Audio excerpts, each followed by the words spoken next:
जिनसे स्वयं को नहीं संभला जा रहा है, वे प्रदेश को खाक संभालते, 25 करोड़ जनता को खाक संभालते, और इसीलिए दंगे होते थे। इन दंगाइयों के सामने समाजवादी पार्टी की सरकार घुटना टेकती थी।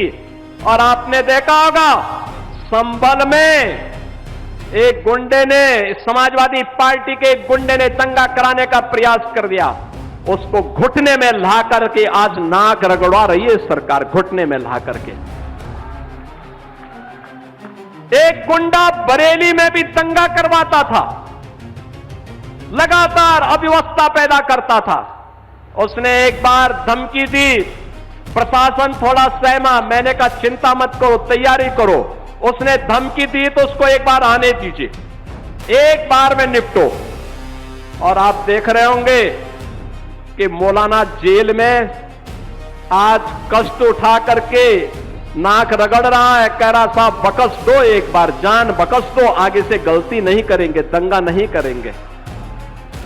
रामचंद्र भगवान की, सियावर रामचंद्र भगवान की, पवन सुत हनुमान की, पवन सुत हनुमान की, वृंदावन बिहारी लाल की, वृंदावन बिहारी लाल की, सरयू मैया की, नमः पार्वती पतिये हर हर। जनपद अंबेडकर नगर की जलालपुर, आलापुर, टांडा विधानसभा क्षेत्र से जुड़ी हुई विकास परियोजनाओं के लोकार्पण और शिलान्यास के लिए आयोजित आज के इस समारोह में उपस्थित उत्तर प्रदेश शासन में मेरे मंत्रिमंडल के सहयोगी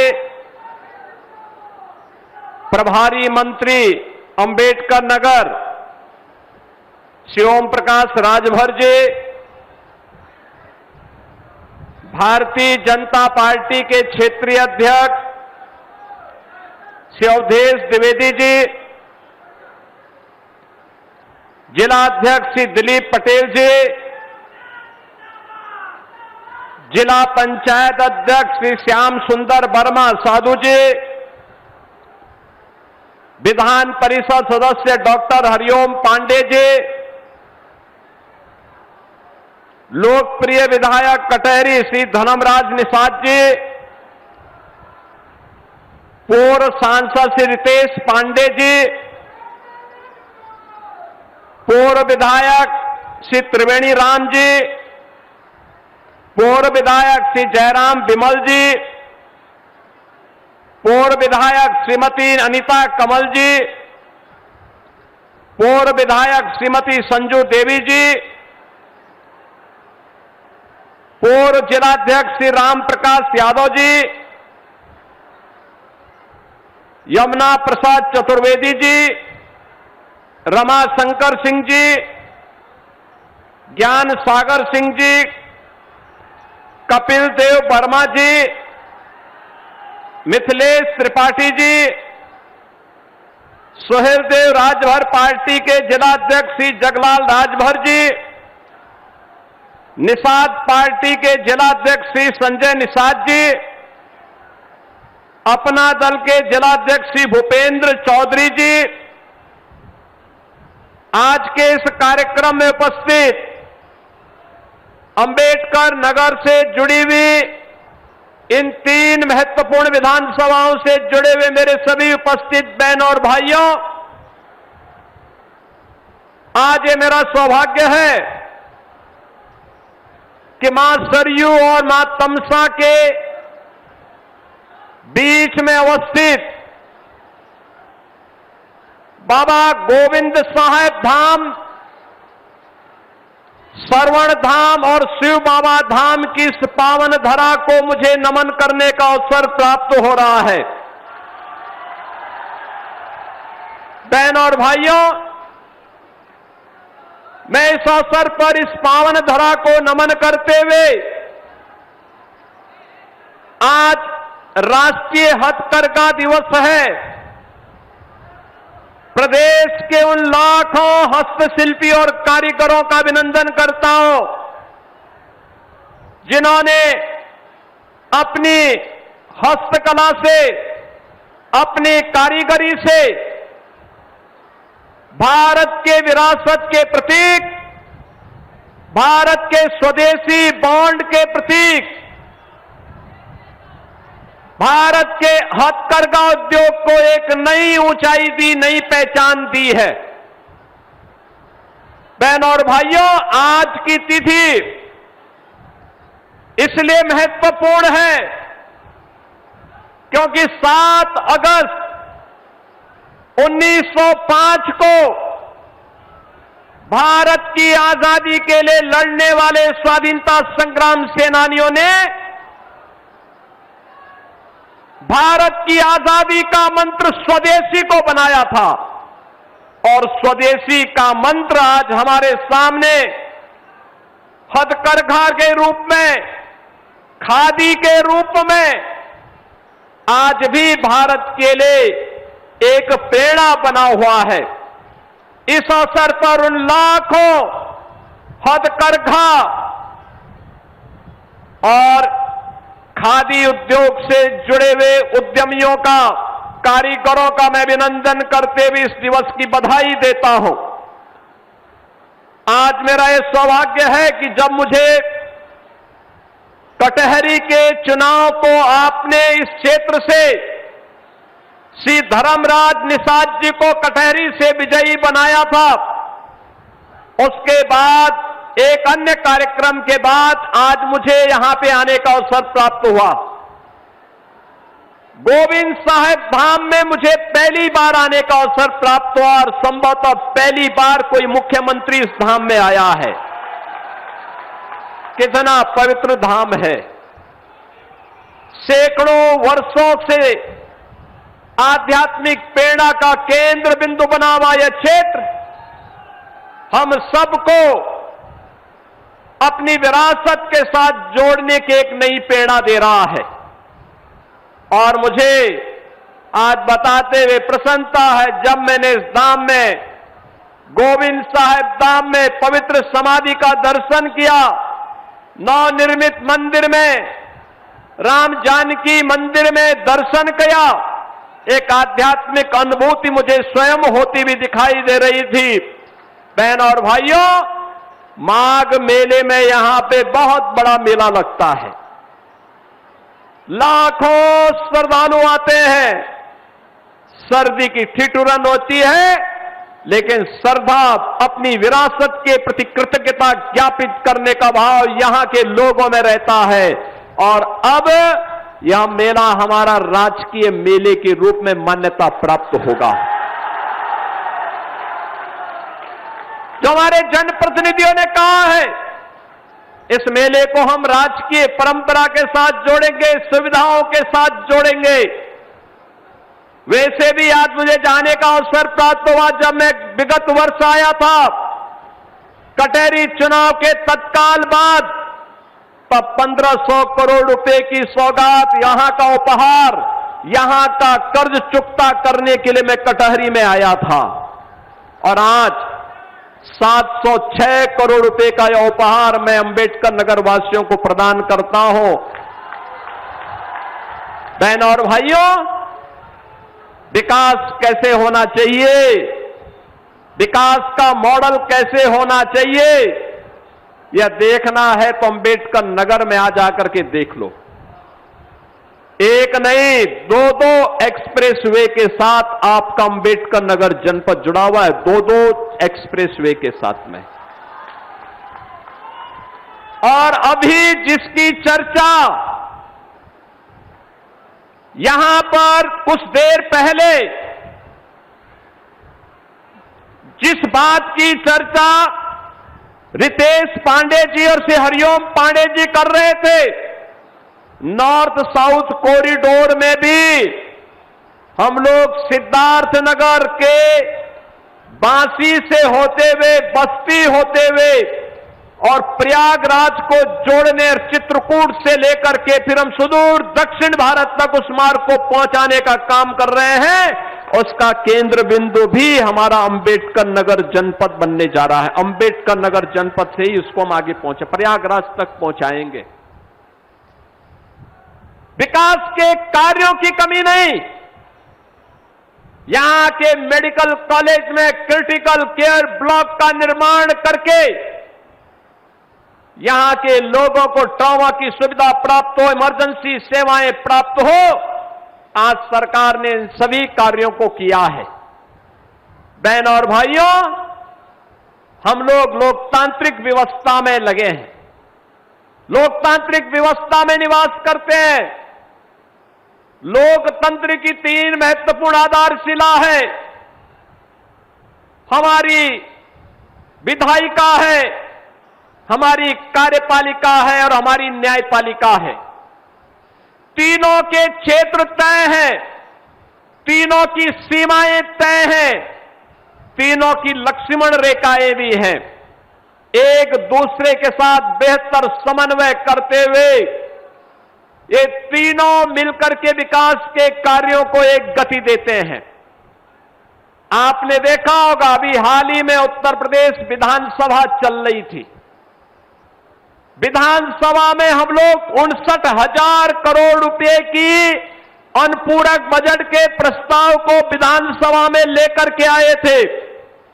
हम ये सोचते थे कि सत्ता पक्ष के विधायक और सहयोगी दलों के विधायक तो इस पे चर्चा करते ही है, विपक्ष के लोगों में भी रुचि होगी, क्योंकि 59,000 करोड़ रुपए की जो परियोजनाएं थी, इन परियोजनाओं में हमने युवाओं के लिए रोजगार की व्यवस्था, अन्नदाता किसानों के उन्नयन का कार्यक्रम में हमने युवाओं के लिए रोजगार की व्यवस्था, अन्नदाता किसानों के उन्नयन का कार्यक्रम, आदि आबादी के लिए भी उनके स्वावलंबन के कुछ प्रोग्राम हमने शामिल किए थे और गरीबों के कल्याण के लिए भी कुछ नए आयोजन हो सके, कुछ नए कार्यक्रम प्रारंभ हो सके, इसका प्रावधान किया था।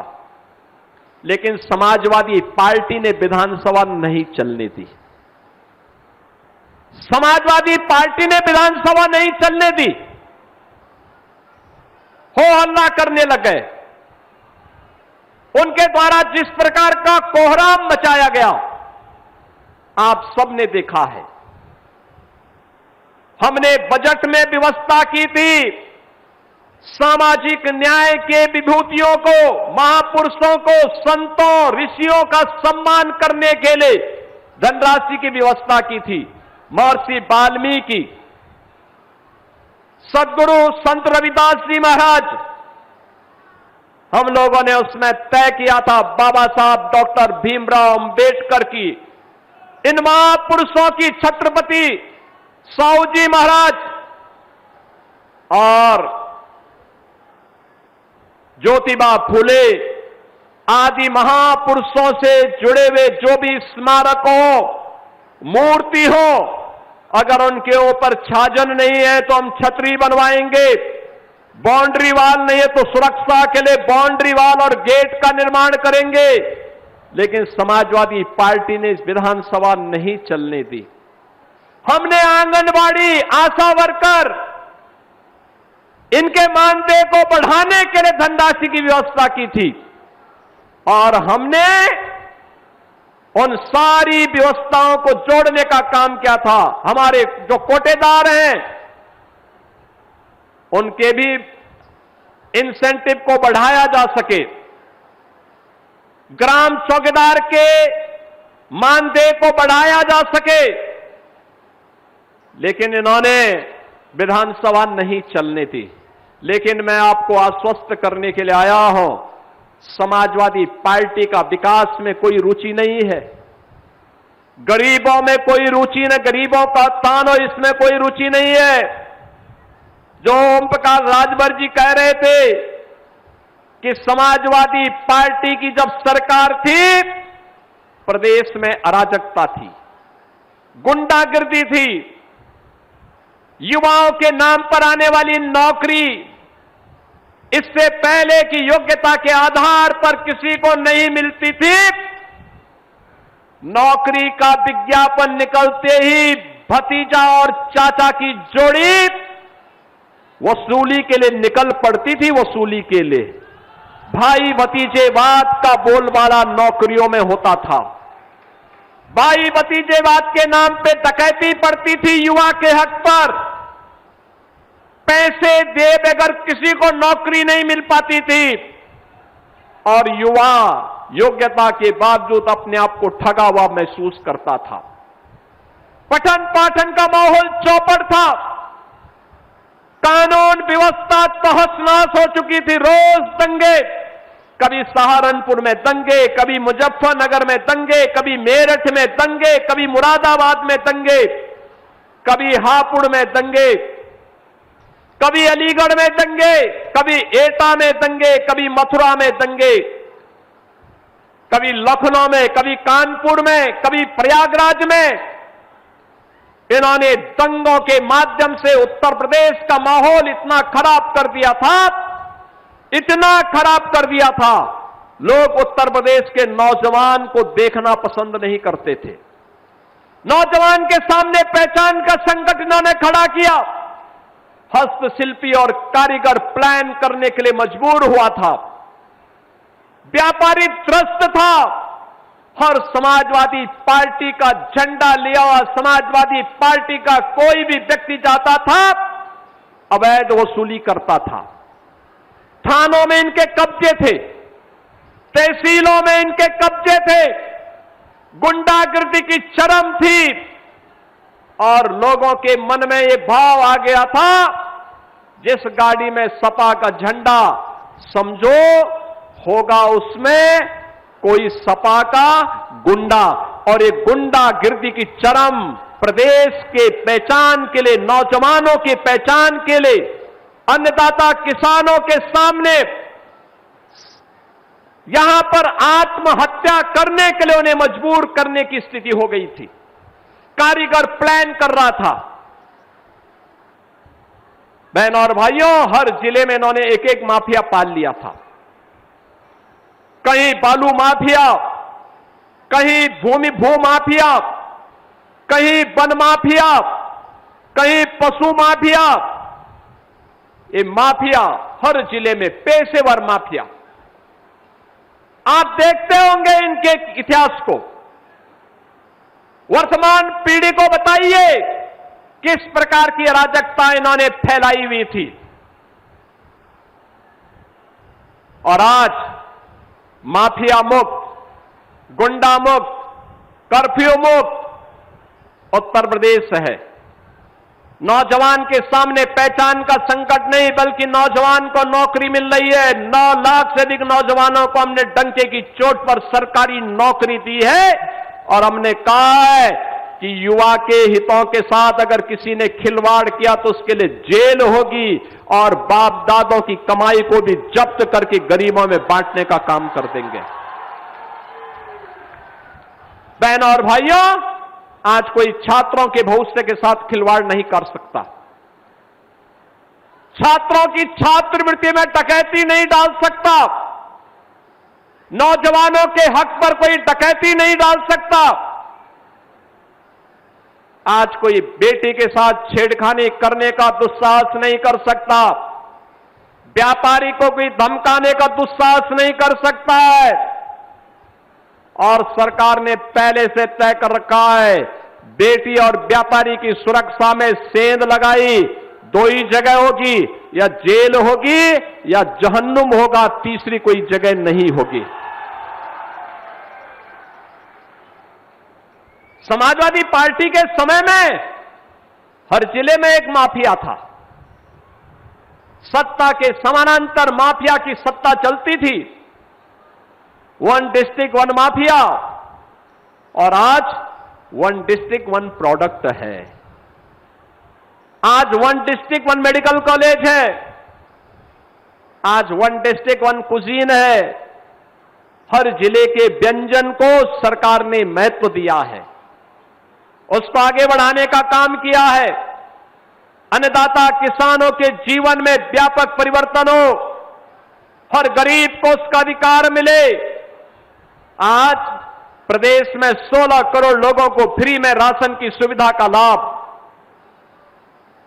प्रदेश के अंदर 10 करोड़ लोगों को 5 लाख रुपए की आयुष्मान भारत की सुविधा। आपने देखा होगा जो बच्चे जन्म से मूक बधिर थे, उन्हें न सुनाई देता था न बोल सकता था, आज सर्जरी में 6 लाख रुपए लग रहे हैं। सरकार ने कहा सारा पैसा हम देंगे, ये बच्चा देश का भविष्य है, उस खर्चे को हम उठाएंगे। आपने देखा होगा यहां पे 2 बच्चों को हम लोगों ने मंच पर उसका सर्टिफिकेट उपलब्ध कराया, पैसा सर्जरी करके सर्टिफिकेट भी उपलब्ध करवाया है। जो बच्चे निराश्रित हैं, कोविड कालखंड में माता या पिता को खो चुका है, सरकार ने कहा है मुख्यमंत्री बाल सेवा योजना में उनका सारा खर्चा हम उठाएंगे। 4,000 रुपए महीना हम उनको आज छात्रवृत्ति उपलब्ध करवा रहे हैं। प्रदेश के अंदर हम लोगों ने कह रखा कोई गरीब बीमार है, वह किसी भी जाति का हो, किसी भी क्षेत्र का हो, किसी भी मत और मजहब को मानने वाला हो, बीमार है, हमारे लिए प्रदेश का नागरिक है, अगर उसके पास आयुष्मान का कार्ड नहीं है तो मुख्यमंत्री राहत कोष से पैसा मैं दूंगा। सिपाही से मंच पर बैठे हुए हमारे पदाधिकारी और जनप्रतिनिधि करेंगे और उसके खर्चे का भार भी सरकार उठाएगी। प्रदेश में सारे कार्य हो रहे हैं, विकास की योजनाएं आगे बढ़ रही हैं। निराश्रित महिलाओं को निराश्रित महिला पेंशन, बुजुर्गों को वृद्धावस्था पेंशन, दिव्यांगजनों को दिव्यांगजन पेंशन, 1 करोड़ 10 लाख परिवारों को 12,000 रुपए सालाना पेंशन की सुविधा का लाभ प्रदान किया जा रहा है। बहनों और भाइयों, हर गांव में आज कनेक्टिविटी दी जा रही है, बिजली की व्यवस्था देने का प्रयास हो रहा है, हर खेत को पानी उपलब्ध करवाने का प्रयास किया जा रहा है। 2017 के पहले ये सीजन इंसेफ्लाइटिस के लिए, डेंगू के लिए, मलेरिया के लिए, कालाजार और चिकनगुनिया जैसी बीमारियों के लिए जाना जाता था। हर बच्चे सहमे रहते थे। मैं भी देख रहा था, मैं जब बच्चों को अन्नप्राशन करा रहा था, 2 बच्चे अन्नप्राशन के लिए आए थे, अपनी मां के गोद में बैठे थे। मैंने जैसे ही उनको अपने गोदी में लिया, वे हंसते हुए उनके चेहरे की खुशी बता रही थी कि उसे मालूम है अब उसका भविष्य सुरक्षित है, क्योंकि डबल इंजन की सरकार आज उसे सुरक्षा प्रदान कर रही है, उसके बचपन को बचा रही है। पहले समाजवादी पार्टी के समय में इंसेफ्लाइटिस के शिकार 1200 से 1500 बच्चे होते थे, इनके चेहरे पर कोई शिकन नहीं होती थी। आज बहनों और भाइयों, हर जिले को एक नई पहचान मिल रही है, बिना भेदभाव के विकास के कार्य हो रहे हैं। मैं गत वर्ष ही आया था कटहरी चुनाव के बाद, तब 1500 करोड़ रुपए का उपहार अंबेडकर नगर जनपद को मिला था। वर्तमान में 1500 करोड़ रुपए के कार्य अंबेडकर नगर में चल रहे हैं, उनमें से केवल 3 विधानसभा क्षेत्रों के 706 करोड़ रुपए की परियोजनाओं का उपहार आज आपको यहां पर उपलब्ध करवाया जा रहा है। बहनों और भाइयों, विकास के लिए सरकार के सामने विजन चाहिए, इसके लिए समय चाहिए। आप मुझे बताओ, जब आप मेहनत किए होंगे, घर से निकले होंगे, समय से आपने कार्य योजना बनाई, तभी भारी संख्या में लोग यहां पर आए, इस कार्यक्रम का हिस्सा बन पाए। पहले क्या 17 के पहले क्या मुख्यमंत्री नहीं होते थे क्या? गोविंद साहब धाम में क्या उनको फुर्सत नहीं थी क्या? पिछले दिनों मुझे श्रवण धाम में आने का और शिव बाबा धाम में भी आने का अवसर प्राप्त हुआ था। तब क्यों नहीं आते थे? क्योंकि 17 के पहले मुख्यमंत्री को कहां फुर्सत थी, वो नोएडा नहीं जाते थे। लगता था कुर्सी खिसक जाएगी। 17 में जब मैं मुख्यमंत्री बना, मैं स्वयं वहां का कार्यक्रम बनाया तो मुझे भी ये बताया जा रहा था कि वहां जाने से कुर्सी खिसकती है। हमने कहा जो कुर्सी कल जानी वो आज चली जाए ठीक है, लेकिन जनता के लिए आए हैं, जनता की सुनवाई करेंगे। और पहले ये लोग डरते थे हम वहां इसलिए नहीं जाएंगे क्योंकि कुर्सी चली जाएगी, तो जनता ने कुर्सी हमेशा के लिए विदा भी कर दी है उनसे। बहन और भाइयों, ये लोग 12 बजे सो करके उठने वाले लोग हैं।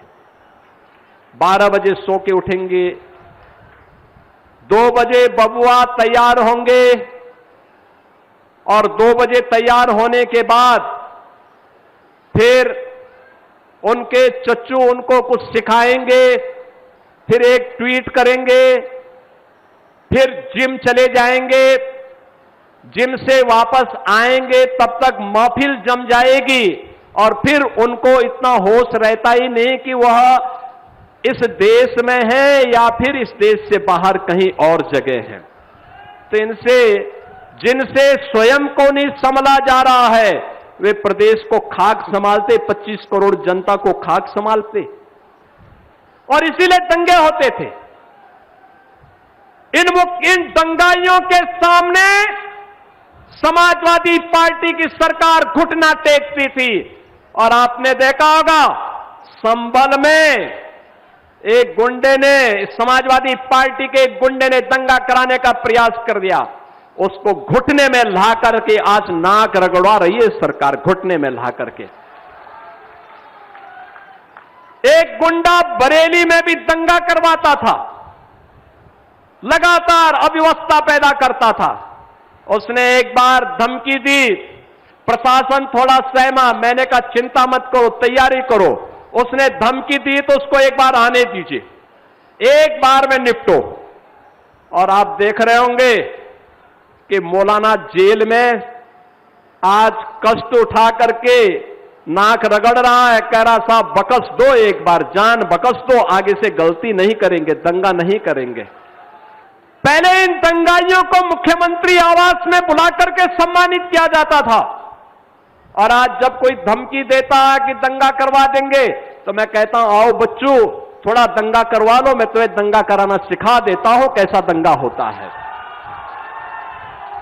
बहनों और भाइयों, आज यूपी नो कर्फ्यू नो दंगा, और यूपी में है अब सब चंगा। ये समाजवादी पार्टी नहीं कर सकती थी, ये काम कांग्रेस नहीं कर सकती थी, क्योंकि ये भारत की विरासत को अपमानित करने वाले लोग हैं। याद करिए, समाजवादी पार्टी ने और कांग्रेस ने महाराज सुहेलदेव का अपमान किया था, उनका स्मारक नहीं बनने दिया था, बल्कि विदेशी आक्रांता सलार मसूद के नाम पर गाजी मियां का मेला लगाना प्रारंभ कर दिया था। हमारी सरकार आई, हमने कहा नहीं, किसी विदेशी आक्रांता के नाम पर कोई कार्यक्रम नहीं होने देंगे। आयोजन होंगे महाराज सुहेलदेव के नाम पर होंगे, आयोजन किसी विदेशी आक्रांता के नाम पर नहीं होंगे। और बहनों और भाइयों, आज उसी बहराइच में मेडिकल कॉलेज का नामकरण महाराज सुहेलदेव के नाम पर, और 56 फुट ऊंची महाराज सुहेलदेव की भव्य प्रतिमा उनके विजय स्मारक के रूप में भारत के सनातन की ध्वजा को लेकर के भारत को गौरव की अनुभूति करवाती है। उसी स्थान पर महाराज सुहेलदेव ने सालार मसूद गाजी को मारा था 3 लाख की सेना के साथ में। आज महाराज सुहेलदेव के नाम पर आजमगढ़ में विश्वविद्यालय चल रहा है, समाजवादी पार्टी ये नहीं कर पाई।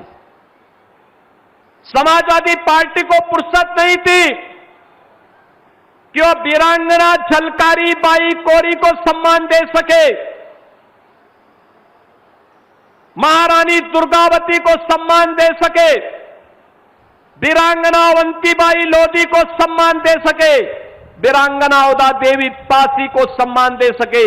और मुझे प्रसन्नता है हमारी सरकार ने, डबल इंजन की एनडीए की सरकार ने आज वीरांगना उदा देवी के नाम पर, वीरांगना झलकारी बाई कोरी के नाम पर, वीरांगना अवंतीबाई लोधी के नाम पर महिला पीएसी की 3 बटालियन का गठन कर दिया है।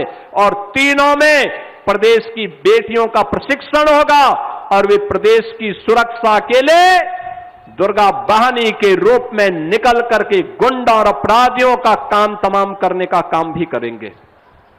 बहनों और भाइयों, आज नए उत्तर प्रदेश में आप जहां कहीं भी जाते हैं सम्मान पाते हैं। आज से 9 वर्ष पहले ये नहीं होता था। 9 वर्ष पहले आप कहीं जाते थे, सम्मान के लिए तरसते थे। लोग सोचते थे कहां से? यूपी के नाम से तो लोग कांपते थे, देख करके ही भागते थे। अगर कोई आपके नजदीक बैठता था, आपके अंबेडकर नगर जनपद का या यूपी का नाम सुनता था, 10 कदम पीछे हटता था। आज ऐसा नहीं है। अब तो यूपी का नाम कोई लेगा तो 10 कदम दूर बैठा होगा तो आपके पास आकर के आपको गले मिलने के लिए उतावला होगा। आज ये पहचान बदली है।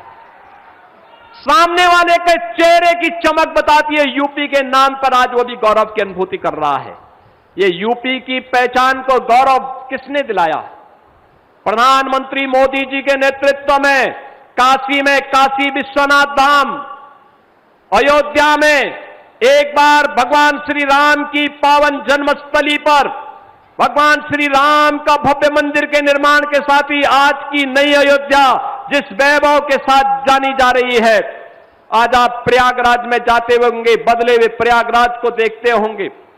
मां विंध्यवासिनी धाम में जाएंगे, मां विंध्यवासिनी के पावन धाम को आप बदलते स्वरूप में देख रहे होंगे। नैमिषारण्य में आप जाएंगे, नया नैमिषारण्य नजर आता है। और मथुरा वृंदावन फिर से एक बार हमें द्वापर की याद को ताजा कर लेता है। कृष्ण कन्हैया की याद को हमारे सामने फिर से प्रस्तुत कर दे रही है। बहनों और भाइयों, यही तो कांग्रेस और समाजवादी पार्टी को खटक रहा है। अयोध्या को सम्मान कैसे मिल गया? अयोध्या को सम्मान कैसे मिल गया? यही उनकी समस्या है। क्योंकि समाजवादी पार्टी ने राम भक्तों पर गोलियां चलाई थी और कांग्रेस ने कहा था कि राम हुए ही नहीं, राम के अस्तित्व पर प्रश्न खड़ा करने का प्रयास किया था कांग्रेस ने। लेकिन बहनों और भाइयों, अब कोई राम के अस्तित्व पर प्रश्न नहीं खड़ा कर सकता। भगवान राम का दुनिया का सबसे बड़ा मंदिर आज अयोध्या धाम में बन गया है और लाखों श्रद्धालु अयोध्या धाम में आकर के प्रभु के प्रति अपनी आस्था को व्यक्त कर रहे हैं। बहनों और भाइयों, विकास और विरासत की यात्रा हम सबके गौरव को आगे बढ़ा रही है और गौरव की इसी व्यवस्था को आगे बढ़ाने के लिए आज अंबेडकर नगर जनपद में मुझे आने का अवसर प्राप्त हुआ है। मैं अपने युवाओं से कहूंगा, आप चिंता मत करिए।